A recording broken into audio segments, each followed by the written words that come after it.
Hi, I'm going to give you a very short tutorial on how to do dowsing. First of all, you need to find a pendulum, something you can use that dangles, that moves. It can be a crystal, it could be a piece of jewelry, it could be anything that you resonate with. It's important that you feel comfortable with it. So once you find it, go ahead and give it a saltwater bath. That clears all negative energies from it. Once you have it all cleared, then the next thing is to program it. So hold it between your hands and do some deep breathing.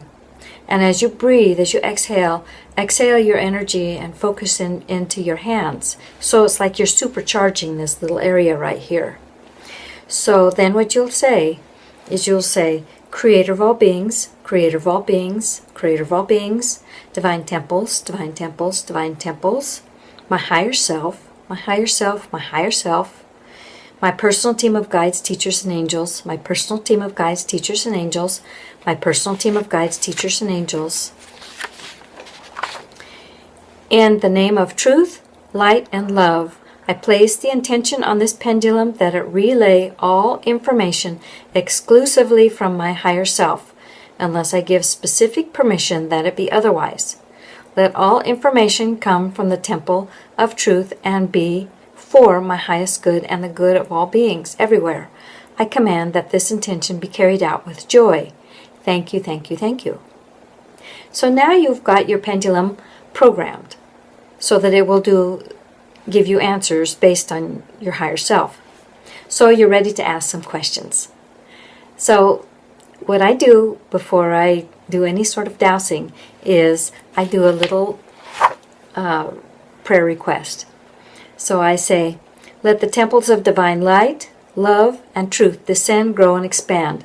I request my masters and teachers, angels and guides, be with me, and for truth and accuracy to be obtained in the highest good of all. Thank you, thank you, thank you.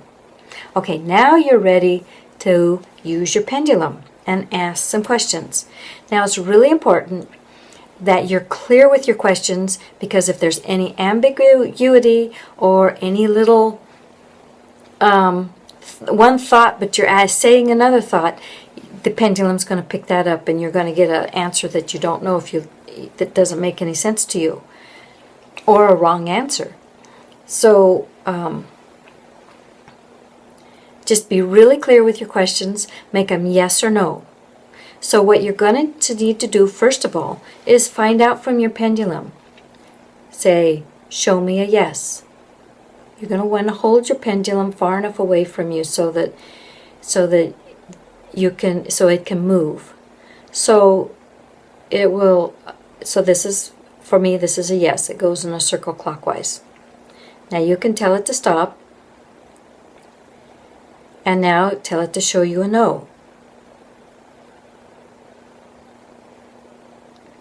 So for me, with this particular pendulum, a no means going back and forth. So you'll need to test this with yourself and find out what is the way that your pendulum is going to communicate with you. So the first way to start finding out how you're going to communicate with your pendulum is to ask it a question. Say, I'm a woman. Obviously that's a yes, and my pendulum is giving me a yes. So let's try it again. My name is Tom. That's not my name, and my pendulum is going back and forth and it's saying, no, that's not your name. So try this a few times until you get a good feel for what is going to be a yes and what is going to be a no, and then you can go ahead and start asking your questions. Be sure and keep your questions simple and clear, and sometimes you'll have one thought, but you'll be asking another question. So make sure that your thought and your question match up. And one caveat to be aware of is that when we get too invested in the answer, our minds can overwrite the little micro muscles that are making this pendulum move, and so then we won't get any accurate answers. So I hope this helps you understand how to do dowsing. Thank you for watching.